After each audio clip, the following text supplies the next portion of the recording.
What is up, True Crime World? You're tuning into Luminol on the Wall. I'm Becky. And I'm Bevy. On today's case, we are going to be covering part 2 of the tragic death of Laila Daniel. Listeners' discretion is advised.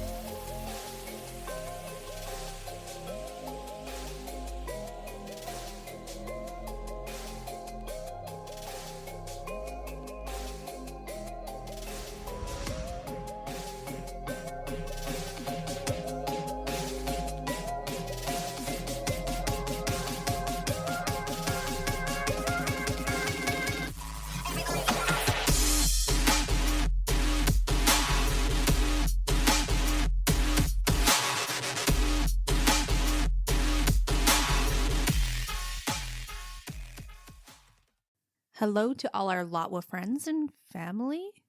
Yes, technically. Yes, and hello, Bevy. Hey, Beck. So, we don't have much to talk about because we're just going to get into the second part, but we're going to do a little recap in case anyone forgot or didn't hear it. If you didn't hear it, go listen to it because this will make a lot more sense. So, last week we left off with a bit of a dramatic cliffhanger where Laila was taken to the ER with a broken leg.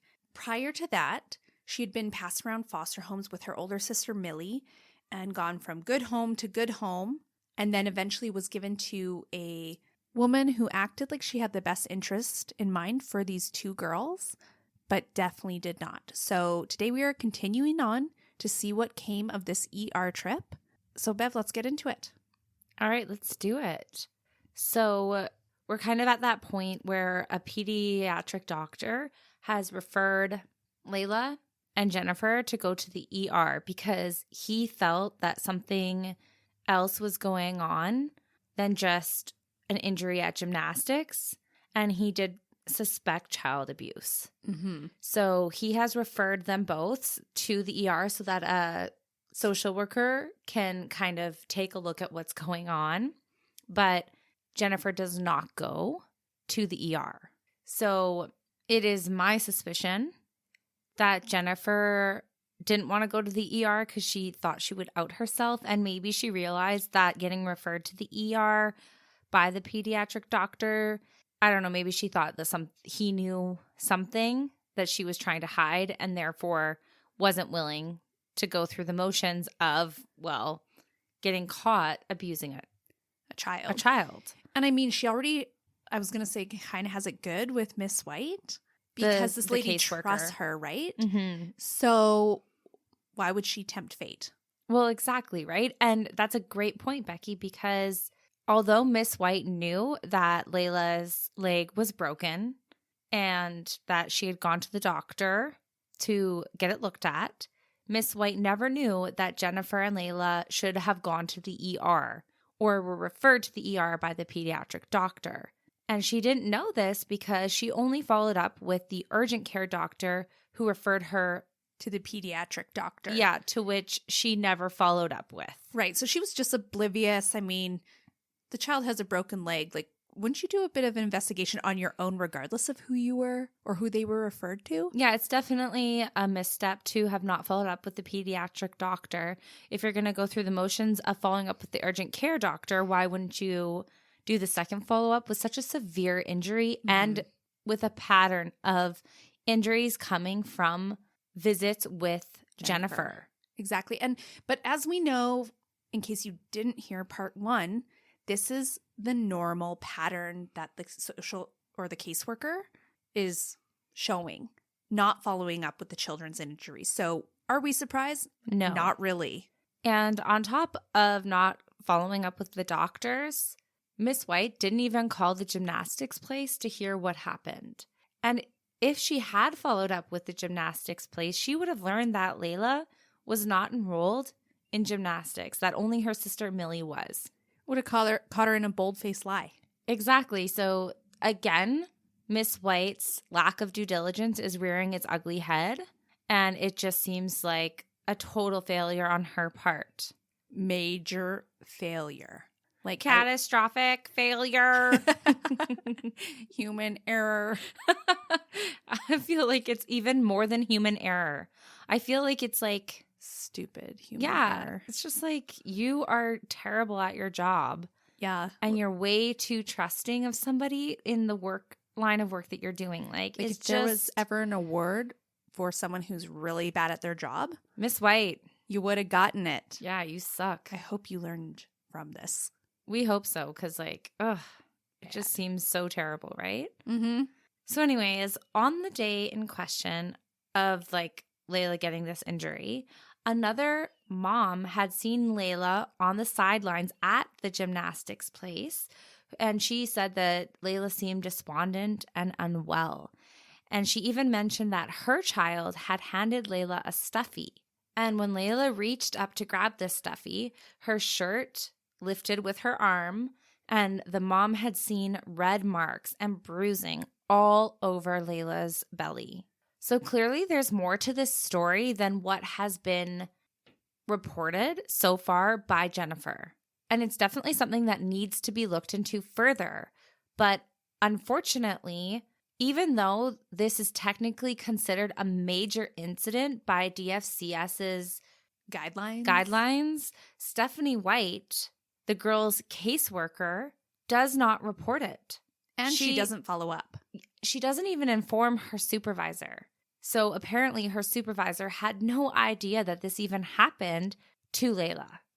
Which absolutely sucks, because even though she's kind of been a little faulty in the guidelines, maybe this would have been something where she's like, hold on a minute. You mean her supervisor? Yeah. Right. Like this would have raised red flags to her. Maybe. Enough to maybe make a change. Intervene. Yes. And unfortunately, the sad thing about all of this is that she doesn't even stay on Laila's case, because on November 1st, she was transferred to a different position and then was no longer Stephanie White's supervisor. So now we have a completely new person that's involved and doesn't really know the full history, unaware. Right? Yeah. So not only did Tamara, Stephanie's supervisor, not get informed about this major incident, the new person will know nothing about the pattern of incidents and the major incident that has now taken place while the girls have been under Jennifer's care. Yeah, so on top of like absolutely pure neglect, we have terrible timing. Terrible timing. Yeah, so it doesn't help the situation at all. So just after Tamara Warner, the DFCS supervisor of Miss White, gets transferred, Stephanie White has a visit with the girls, and she noticed a bruise on Millie's head. Jennifer had said that she fell in the bathtub and hit her head on the faucet. Which, keep in mind, she's actually already used that excuse once. Which is annoying as hell. And now it's like no longer just Laila who is showing up with bruises. It's now Millie as well. And what Jennifer says to Miss White is that she had just gone to get her cell phone for a brief moment, and this like almost 5-year-old girl just fell and hit her head on a faucet in the bathtub. Which, I mean, is not implausible. But again, like you said, it's the second time she's used that exact same excuse. So that is implausible. Like, what are the chances, right? Yeah. What the hell? In that visit, Jennifer tells Miss White that Laila was sleeping and that she had been teething and not sleeping well at night, so Miss White did not want to disrupt the sleeping baby. Which is right after she broke her leg. Why wouldn't you just double check that? Yeah, it's stupid. This is going from like bad to worse. Like, and it doesn't stop there, Becky, because in Miss White's notes from that day, she says that there were no other injuries on the girls and that there was no need for safety intervention, which, as we know, is a crock of shit because Laila has broken her leg. She never fucking checked her. Millie has a bump on her head, and she doesn't check her for further injuries either. So I don't know how she can come to that conclusion at all. And on November 17th, a few weeks later, it was Jennifer's birthday. She was home alone with the girls. Joseph was at work. And at 5:42 that evening, Jennifer had to call 911 because apparently Laila was choking on a chicken nugget. In the 911 call, Jennifer says that she tried the Heimlich maneuver, aka the abdominal thrust. Jennifer mentioned to the dispatcher that she thought she had cleared the obstruction from Laila's throat, but then says that she tried CPR and then goes on to tell the dispatchers that Laila was breathing, but very slowly. She also said Laila didn't look good. She said to the dispatcher, "I'm hoping I didn't break her rib. I have been pushing hard. I don't know how to do this." The dispatcher then had Jennifer inform them of every breath that Laila was taking, and after a couple minutes, Jennifer asked the dispatcher if it was okay that Laila was asleep with her eyes rolled back. After hearing this, the dispatcher was concerned, but assured Jennifer that she would not have to do chest compressions as long as Laila was still breathing. Yeah, they just got to wait for paramedics. Exactly. And not long after Jennifer informs the dispatcher of this, she then says that Laila was no longer breathing, and at that point, the dispatcher then had to walk her through proper CPR, because as we know, she didn't take the course. So she needs help with proper CPR. Yeah, even though she's technically already done it, but either way, I think this part of the story really gets me because you and I both know, and if anyone listening hasn't listened to last week's episode, please go back and listen to it. But we know that Jennifer didn't go through the proper protocol to even become a foster parent and didn't take any of the courses that she needed to become one. And in fact, she isn't even a foster parent. Like, she completely used her status in the DA to get custody of these girls, right? So it's like freaking annoying as hell. But it's even more annoying that this situation has occurred and she doesn't know what the hell she's doing. So the firemen were the first on scene, arriving about 10 minutes after Jennifer places the 911 call. They immediately take over CPR, and over the next 4 minutes, paramedics arrive as well. Obviously, the responders are there to save little Laila's life, but they can't help but notice the unusual bruising and marks on Laila's back, her neck, her abdomen, her legs, and her hips. They also notice a major deformity on Laila's arm, as it looked to be like a bow shape. Like rounded. Yes. Ugh. Other responders who were not working on her noticed that Laila had bruising from head to toe. And they know damn well that all of this would not have been caused by CPR. And even though they continued to work on Laila, they believed that she was already dead at that point. They continued taking life-saving measures all the way to the hospital, hoping that this young girl would be saved.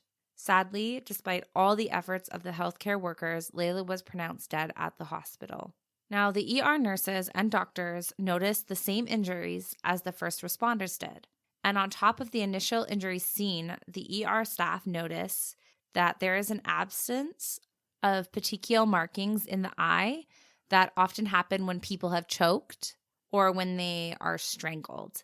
And with the severity of Laila's choking, they thought that it was surprising that these markings were not present in her eye. Yeah, the fact that she, based on Jennifer's words, that she needed CPR, it is surprising that those wouldn't have shown up. Exactly. So all of these injuries have intensely concerned the doctors and nurses in the ER that are looking at Laila. And they believe that this little girl had experienced extreme abuse. And because of this, they called police. Because now this is a friggin' possible homicide and they have to send detectives out to investigate it further. Yes, they do. And of course, at this point, the detectives are then dispatched to the Rosenbaum house to talk to Jennifer. Jennifer meets the detectives there and shows them the chicken nugget in the sink and the saliva on the ground from where she tried to get the nugget out. She said she used her fingers first, and when that didn't work, she used a butter knife. She also told detectives that she used the sink sprayer to run water in her mouth to clear it. To run water in Laila's mouth to clear it. It's at this point she informs detectives that Laila had a seizure while choking and her limbs were flailing. Now keep in mind, this little detail, Becky, was never mentioned in her 911 call. And so detectives start to believe that Jennifer is just not being truthful about what happened that evening. Yeah, no shit. They're probably like, sorry, you used a what on her mouth? Like you tried to get like a butter knife? Like, what are you doing? Who uses a somewhat sharp utensil to get food out of a baby or toddler's throat? Insane. They're probably just standing there being like, this is a fucking joke. Okay, tell us the rest. Like, what the fuck? Yeah. They're like, if this is just the first things you gotta say, like, where what is else this going? Yeah, no kidding. So because of the events of that evening, Miss White is responsible to pick up Millie and remove her from the home. And when she looks over the girl, she sees bruises all over her. At this point, Miss White breaks down and starts crying.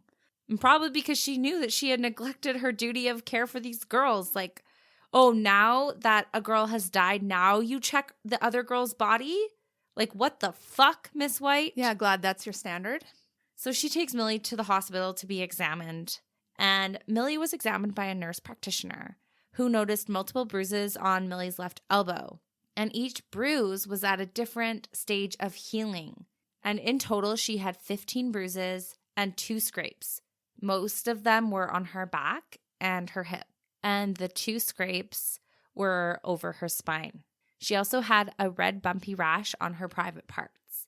And when Millie was asked about the bumpy rash, she said that it was from mosquitoes and that the bruises were from playing outside while she was biking, as well as when she went to gymnastics.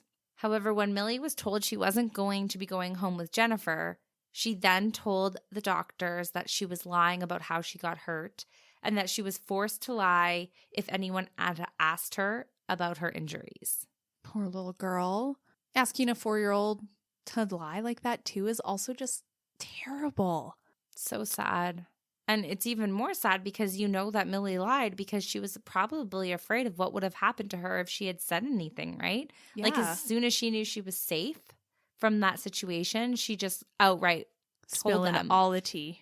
Like it just speaks to the abuse that she was going through in Jennifer's care. Yes. At this point, Millie was then taken back to Patricia's home, her previous foster family. Patricia said Millie didn't really want to talk about what she had gone through, but when she did, she told Patricia that Jennifer would hit her in the back. And one day, Patricia did notice that Millie was playing weird, and at first she thought something was wrong. Millie was stumbling around off balance, and when Patricia asked what she was doing, she said, "Oh, she was just being Miss Jennifer. I'm drunk." Dear God. Yeah. So did Jennifer have a drinking problem? Is this why she became that abusive? I'm just wondering because it does kind of seem like what was her reason for abusing these little girls? I just don't, it's not computing in my brain. No, and to speak on that too is why did she fight so hard To get them. Because She was the just abuse gonna started abuse pretty them. quickly, right? Yeah, so it does make me wonder if maybe her intentions of actually getting them in her care were honest, and maybe she did want to take care of them truthfully, but she may be an alcoholic, and when she drinks, she becomes a terrible person. Like, I don't know. It's just possible. super weird. Or was she just a terrible fucking person all the time? The latter, Bev. It's the latter. Okay. Well, fuck. Oh, this is so sad. So anyways, to carry on with the story, on December 4th of 2015, about 2 weeks after Laila had died, Jennifer and Joseph Rosenbaum were arrested. Jennifer was then charged with Laila's death, and Joseph was charged with 2 counts of child cruelty. After the charges were laid, Joseph was then released on a $10,000 bond, and Jennifer was released on a $100,000 bond, and she had to wear an ankle monitor in the meantime. But what made Jennifer's case a bit more complicated is that the DA had assisted Jennifer in gaining custody of Millie and Laila, and because of that, there was a huge conflict of interest with them building a case against them in court. It was just a little bit too close for comfort. And so within the first year of Jennifer and Joseph being arrested, the DA kind of waffled a little bit, and it took them a year to fully decide to remove themselves from this case. So in the meantime, instead of building a case against them, they were more focused on the formalities of getting themselves removed from the case. So by the time that the prosecutors from DeKalb County were able to take over, a year had already passed. And some of the things that would have needed to be done in order to get this case really rolling and get the evidence that they needed wasn't done. So when DeKalb County took over, the state finally began to apply for search warrants for Joseph and Jennifer's phones that were apprehended in the initial investigation. And because of this, in March of 2019, Georgia Supreme Court ruled against using the information that was gathered on Jennifer and Joseph's phones as evidence because it was never divulged to any court or the public as evidence in the first place, which is just terrible because when you're talking about murder, it's like there should be no limitations as to when evidence can be submitted, right? Exactly. Yeah, I mean, it's terrible because this could have been the make or break evidence in finding someone guilty, right? Yes. But fortunately, in this case, they had a plethora of evidence against them. Yeah. Yeah, it's just a weird kind of detail that's like, oh, could have fucked them over, but thank God it didn't. Yeah, so it's like there is a time limit as to when you can actually put in evidence after someone is arrested, right? I guess. That's weird. So anyways, at the time that the Georgia County had denied this evidence, Jennifer and Joseph had been out on bail for about 4 years. Because if you remember, the murder occurred in 2015. Then it took about a year for the DA to remove themselves. Exactly. And another 3 years for DeKalb County to build a case against Jennifer and Joseph. So yeah, they've been free or kind of free for about 4 years now.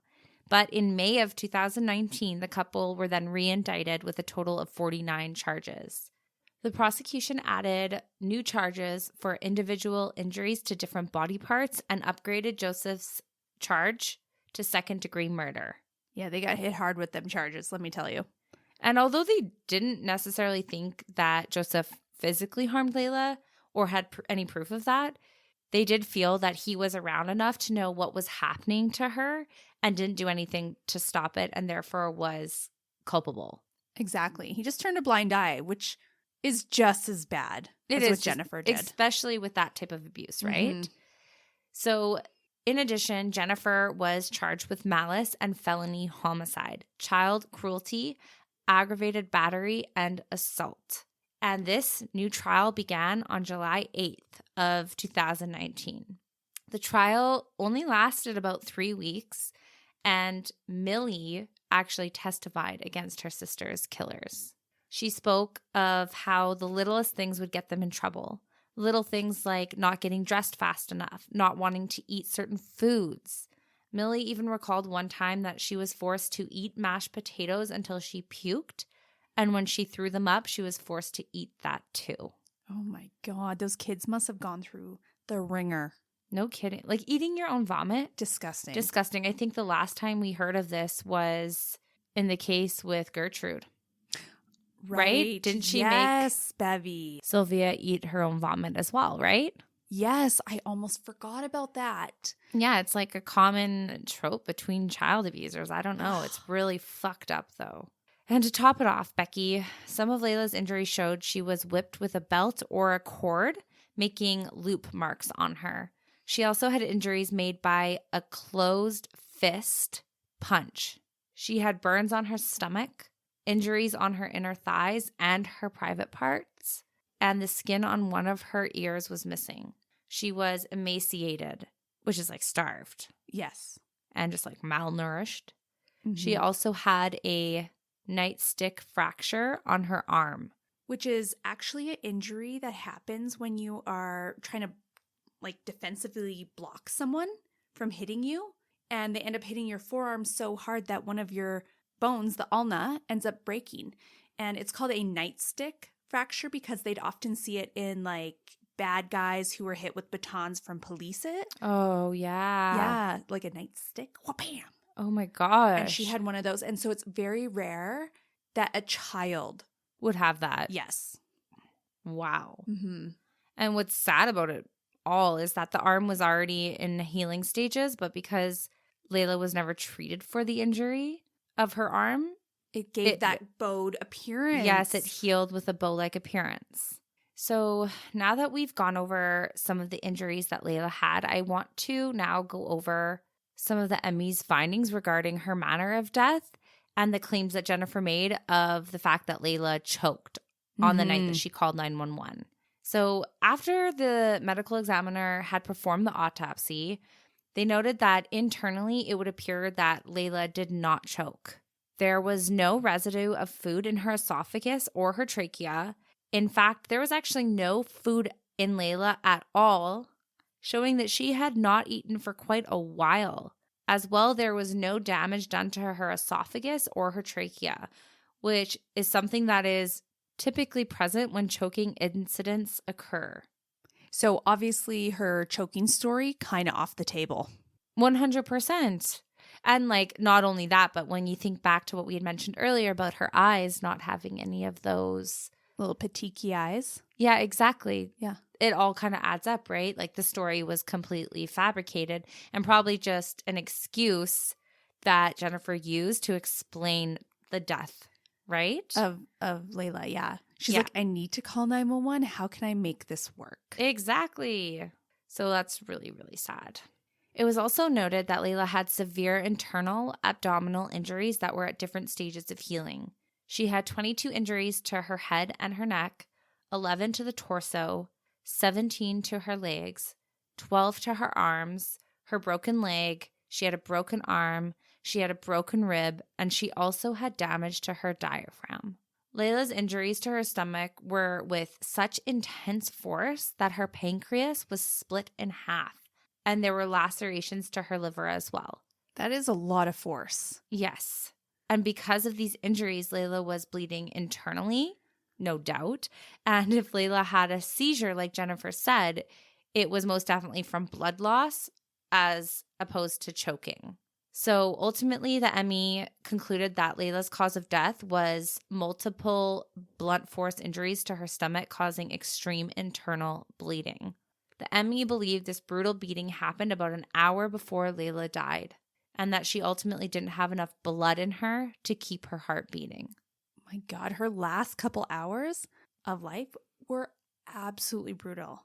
Who could do that to like a child, right? Like a 2-year-old kid, my God. It's disgusting. It truly is. So now we know, everyone. Jennifer's full of shit. It's a big old liar. Big old liar. Like this poor girl died from like blunt force trauma and internal bleeding, not choking. Let's just be clear about that. Mm-hmm. So the jury deliberated for about 2 days when the judge had to then excuse a juror for speaking to a reporter, which you're not allowed to do. What an idiot. What an idiot. Ugh. But instead of just calling it right then, because you could, the judge could technically Declare a mistrial. Exactly. But Yep. instead of doing that, they just used an alternate juror and continued. And at that point, they sequestered the jury to avoid any other problems. You had one chance. You had one job. Don't talk to reporters. Like, what are you doing? Anyways, so on August 1st of 2019, Joseph Rosenbaum was found guilty of second-degree murder, and Jennifer Rosenbaum was found guilty of felony homicide, and both found guilty of most of the lesser charges. So I'm guessing the 2 days deliberation was probably kind of picking and choosing about the lesser charges because the major one was probably pretty evident. Yeah, murder. Yep, guilty. Like, definitely, this girl was so badly beaten. Like, how could it not be murder? But some of the other, like, they want to smaller make charges, sure, like, she doesn't get, charged with something she didn't do. Yeah, I guess. But, like, good jury. Yeah. But, Yeah. like, that, I'm guessing that's just why it took so long. Because otherwise I would have been like, get me in here for 1 minute. I don't need any longer, judge. Yep. Check mark. Guilty. Yeah. Let's go home. What a day's work. Yeah. Crazy. I bet you would have loved to be on that jury, Becky. Oh, it would have been amazing. Well, Yeah. From a jury perspective, not the context of murder. Yeah, you're like, I would have loved to have found those people guilty as hell. That's right. The laws of justice laid upon you by me. By you. Me, Becky. If anyone doesn't know, Becky really, really loves being a juror. She had to be one previously. Right. And We she talked very about much that, enjoyed yeah. her experience. If I could become a permanent juror, I know I could do justice in this world, Bev. You could do justice. Yes, you could, Becky. I thought it was funny how you said, I could do justice. I could do justice. I can do justice. Like, I don't know about other people, but I feel like I could be so, like, non-biased when making those decisions. Like, I just feel that I could look at all the evidence, take my emotions out of it, and be like, oh, yeah, that evidence is very clear you're guilty. Or be like, oh, that's a little too circumstantial for me. Maybe you're not. Darn it. Not guilty. I would be a Cool. fair juror. Let's just say that. I'd be fair, and anyone would be lucky to have me. Here's in that my seat. number. No, I'm just kidding. Court of Canada, call me. Call me. Call me. Call me. So anyways, after the charges were laid, Joseph's lawyer does ask for some compassion towards his sentence because he did have cystic fibrosis and diabetes. Oh, you want a little compassion, do you, Joseph? Oh, no. A little compassion for your friggin' sentence? Did you show Laila any compassion? Did you stop the extreme abuse? Touche, Becky, touche. Yeah, he fucking didn't. So, does he deserve compassion? Fuck no. Fuck no. And I bet that judge thought the exact same thing in a very like court of law political way. Sorry, sir. I will not take that into consideration. Motherfucker. Tell me how you really feel. So Jennifer was sentenced to life plus 40, and Joseph was sentenced to 30 years and 20 years of probation. Yeah, that all sounds very fitting to me, Bev. Yes. 2 months later, however, the couple appeals their convictions, but ultimately were unsuccessful. Denied. Baby killers. Stamped with the stamp of denial. I'm sorry, man. You're like, baby killers. Like, no, it's true. They are. I don't want to take away from the fact that that's a true statement, but it was just funny and you're all pettiness. We're like, baby killers. I'm pissed. So now we've kind of talked about what happened to the baby killers, but there is another elephant in the room that we do have to talk about, and that's about Stephanie White, the girl's caseworker, and Tamara Warner, her supervisor. They were both fired. Heck, yes, they were. They did such a shit job. Such a poor job. They violated DFCS's policies. They could not be trusted to make good and correct decisions. And it was just so neglectful, and it caused a child to lose their life. 100%. They put all their trust in someone that they shouldn't have. Like, the fuck? Just because she was interning at the DA's office and just because her husband was a correctional officer, she just blindly trusted them. Like, good people can be criminals and bad people too. Exactly. Look at Ted Bundy, who's like a law student. Yes, exactly. And even though Stephanie White was considered a rookie in the field, she had only worked 14 cases at the time that she was a caseworker for Laila and Millie. But regardless of how new she was, the amount of mistakes that she made was outstanding. Like, you would expect a rookie to make some mistakes, but the level of her mistakes was just outrageous. And to be honest, it was just pure neglect by her. Oh, yeah. Like, the type of mistakes she made go beyond, like, oh, that's a rookie mistake. Like, I would expect maybe paperwork to not be filed correctly. And just having your superior be like, hey. Not going through proper protocol, neglectful completely. Neglect, yes. Like, I could see one time missing it, but there was a pattern of her neglect. Yeah. And the fact that her supervisor, Miss Warner, didn't check in or follow up or correct her neglect was an even bigger shame. Yes. The major concern that solidified the decision to fire these two individuals was that there were multiple reports of the same person, aka Jennifer, possibly harming the children, and no follow-up ensued. In fact, they took her word for each and every circumstance, which is a huge red flag. And the lack of injury reports was also very concerning.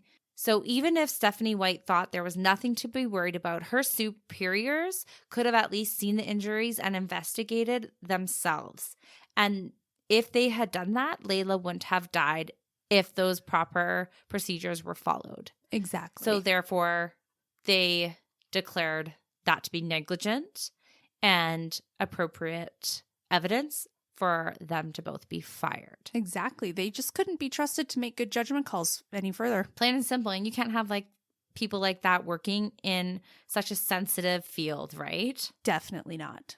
Now, because of the workers' neglect, Tessa, who, as we know, is Laila and Millie's mom, and Anthony, which is Laila's dad, tried to sue Stephanie White and the state for their grave errors. But in a shocking turn of events, they lost their case. The court said that even though Stephanie White missed signs of abuse and was negligent and possibly lazy, they do not believe that her actions meet the charge of deliberate indifference. which is when guards, wardens, or staff working within a jail or prison system knowingly refuse to respond to an inmate's safety complaints or remove a safety risk or get an inmate proper medical attention. And like that's the definition, but in this case, it's like the same concept, right? They don't believe that the caseworker willingly refused to respond to an inherent safety danger. I also actually think this. I have said it numerous times, and so have you, is I just truly think she had blind faith in like the title that both of these two individuals, Jennifer and Joseph, held. Like they were seemingly responsible citizens, like involved in criminal justice field, like the last people that you would expect to harm a child would be them, right? So I think she was fooled by that bias. Yes, to her detriment, but I agree.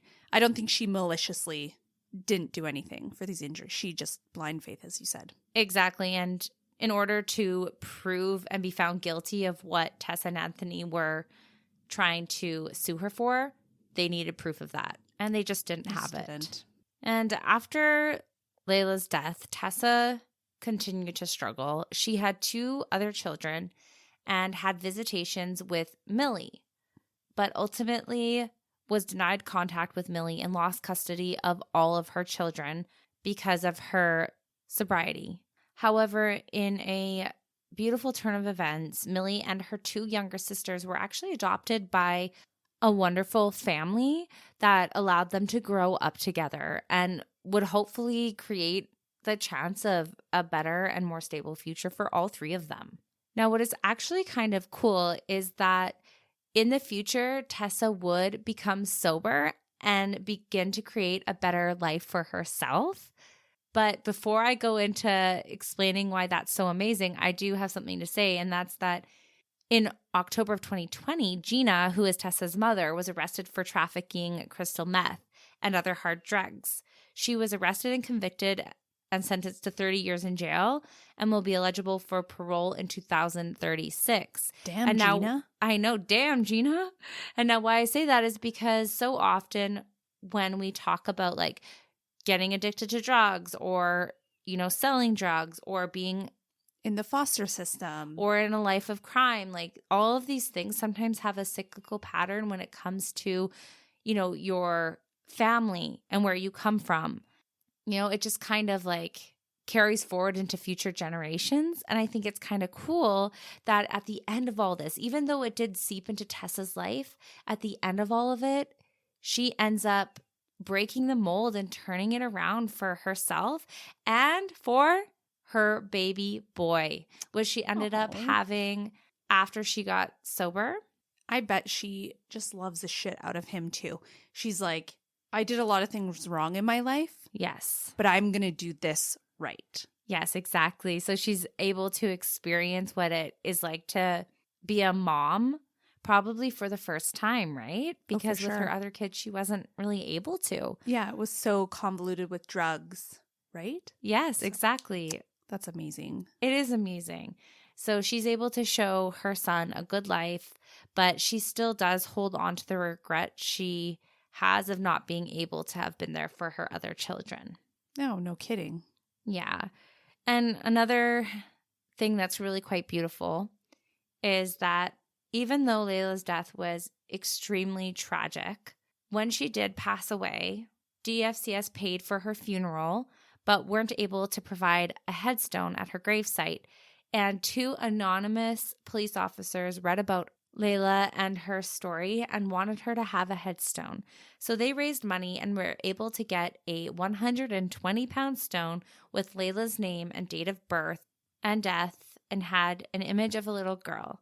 A couple years later, a second headstone was added that was able to say, "Fly high, angel." So it's kind of sweet, right?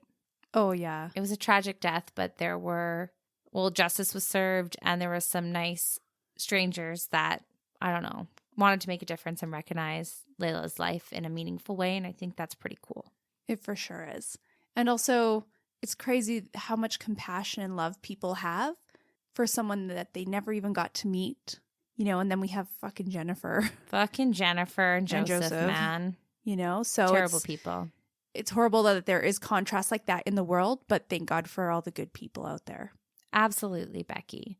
So this is the very, very sad case of Laila Daniel. Thanks for listening, Becky. Thanks for sharing.